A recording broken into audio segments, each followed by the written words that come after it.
I recently read the book The 4-Hour Workweek by author Tim Ferriss. A 4-hour workweek seems like a fun fantasy, but a rather impossible reality, given how damn busy we are every day. But in the book, Tim challenges the "I'm too busy" excuse. He says being busy is a form of laziness, lazy thinking, and indiscriminate action. He says we mistake activity for productivity, and we end up doing work just for work's sake, which ultimately distracts us from doing what's most important and difficult. But by embracing two universal laws of productivity, we can learn to stop doing work for work's sake and discover how a 40-hour workweek can be condensed down to a 4-hour workweek. The two universal laws of productivity are Pareto's Law and Parkinson's Law. Pareto's Law states that the majority of results come from a select few efforts, and Parkinson's Law states that work expands or contracts according to the time you allot for it. Tim discovered the first law of productivity, Pareto's Law, while managing his sports nutrition company in 2004. In an effort to stay on top of everything, he worked more than 12 hours a day, 7 days a week. On the verge of an anxiety attack, he decided to conduct an experiment. He simply stopped reaching out to 95% of his low-producing clients and fired the 2% that were responsible for most of the angry emails and late-night phone calls he received. He shortened his work week and focused his attention on building relationships with the top 3% producers and finding new clients that match the characteristics of those top 3%. Tim says, "I went from chasing and appeasing 120 customers to simply receiving large orders from 8, with absolutely no pleading phone calls or email haranguing.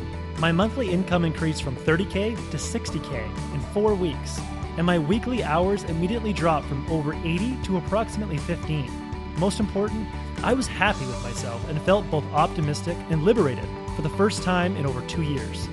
Tim discovered the power of the second law of productivity, Parkinson's Law, after finishing a paper in college. 24 hours before handing in a 30-page paper worth 25% of his overall grade, Tim received a call from the company he interviewed for his paper and was told he couldn't use the information they'd previously provided him. This meant his entire paper was useless. He panicked, and he went to his professor to ask for an extension. His professor calmly looked at him and said, "I think you'll be okay." With no other option, Tim got to work on a new paper. Miraculously, he found, interviewed, and dissected a new company within 24 hours and produced the best paper of his life. He discovered that the time pressure forced him to focus on execution and doing the bare essentials, which resulted in a better product without any bloat. Tim says, "If I give you a week to complete the same task, it's 6 days of making a mountain out of a molehill." When we combine the two laws of productivity, we are left with the following realization. Most things don't matter, and what matters most needs less time to complete than we think. If you doubt the first part of that statement, think back to yesterday and any success that you experienced. Which activities led to that success?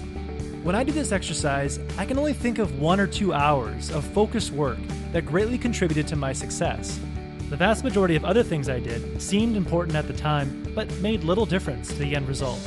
Now think of your life over the last 5 years. Which decisions led you to where you are today? When I think about this, I can think of only a few key decisions that led me to the books, the relationships, and the projects that made all the difference in my life. Everything else doesn't seem to have mattered much. If you doubt the second part of that statement, think back to the last time you needed to complete your work before going on a long vacation. Did it seem impossible at the time? Did you get through it? I recall a time when I was a project manager and engineer working on 5 major projects and needing to get through a seemingly impossible amount of work before going on vacation at the end of the week. Somehow, I found a way to delegate tasks I thought I could only do and tie up loose ends that I thought would take weeks to resolve. Much like Tim, I realized that when faced with seemingly impossible time constraints, I have no choice but to focus just on the bare essentials and be highly resourceful. And oftentimes, this results in a better product.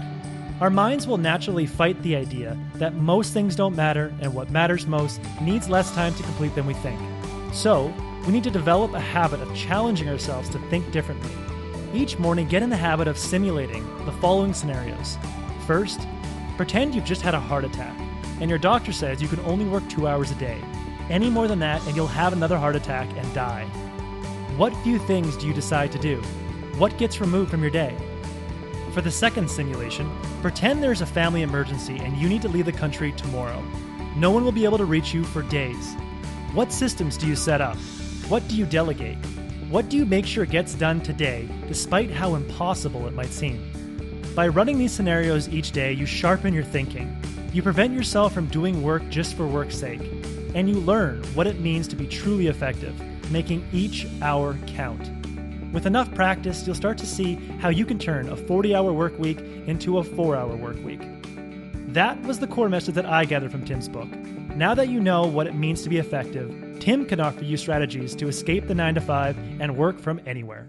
If you would like a one-page PDF summary of the other insights that I gathered from the 4-hour workweek, like deciding which task you should automate and outsource, just click the link below and I'd be happy to email it to you. If you already subscribe to the free Productivity Game newsletter, this PDF is sitting in your inbox. Thanks for watching, and I hope you have a productive day.